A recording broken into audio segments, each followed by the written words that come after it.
কলকাতা হাইকোর্টে যাবার পথে মমতাকে চোর চোর স্লোগান।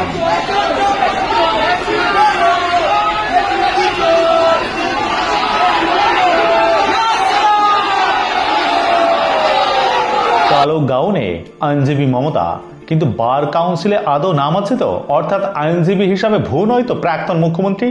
মমতার রিপোর্ট চাইল বার কাউন্সিল অফ ইন্ডিয়া। চাঞ্চল্য রাজ্য জুড়ে, বিস্তারিত দেখুন।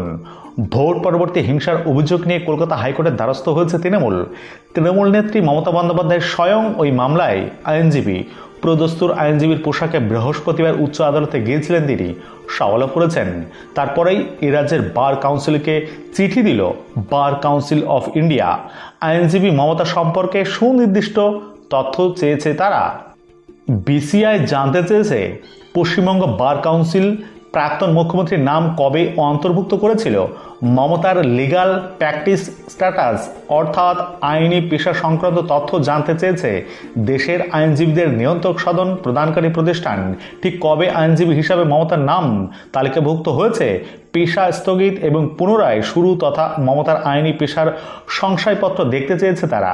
আগামী দুদিনের মধ্যে ওই সমস্ত তথ্য দিয়ে নির্দেশ দিয়েছে বার কাউন্সিল অফ ইন্ডিয়া। এর আগে এসআইআর মামলায় সুপ্রিম কোর্টে হাজির হয়েছিলেন তৎকালীন মুখ্যমন্ত্রী, তবে আইনজীবী হিসাবে সওয়াল করেননি তিনি। তার আগে অবশ্য রাজ্যে একাধিক রাজনৈতিক মামলায় আইনজীবী হিসাবে লড়েছেন। সম্প্রতি তিনি জানান আইনজীবী হিসাবে আবার লড়াই শুরু করবেন। বৃহস্পতিবার আইনজীবীর গাউনে গায়ে মমতা সওয়াল করেছেন প্রধান বিচারপতি সুজয় পালের ইজলাসে। বস্তুত দীর্ঘ রাজনৈতিক জীবনে এই প্রথমবার উচ্চ আদালতে সওয়াল করতে গিয়ে প্রাক্তন মুখ্যমন্ত্রী জানিয়েছেন 1985 সালে বার কাউন্সিলে তার নাম নথিভুক্ত হয়েছিল। তারপর থেকে নিয়মিত তার সদস্য পদ রিনিউ করে আসছিলেন। মানুষের জন্য আইনি যোগ্যতাকে কাজে লাগাতে তিনি আইনজীবী হিসাবে নিজের যুক্তি উপস্থাপন করতে এসেছেন। তবে আদালত থেকে মমতা বেরোনোর সময় অপ্রীতিকর পরিস্থিতি সৃষ্টি হয়। তাকে ঘিরে চোর চোর স্লোগান দেয় কয়েকজন। বিজেপির দাবি এই কাজে যুক্ত তৃণমূলই।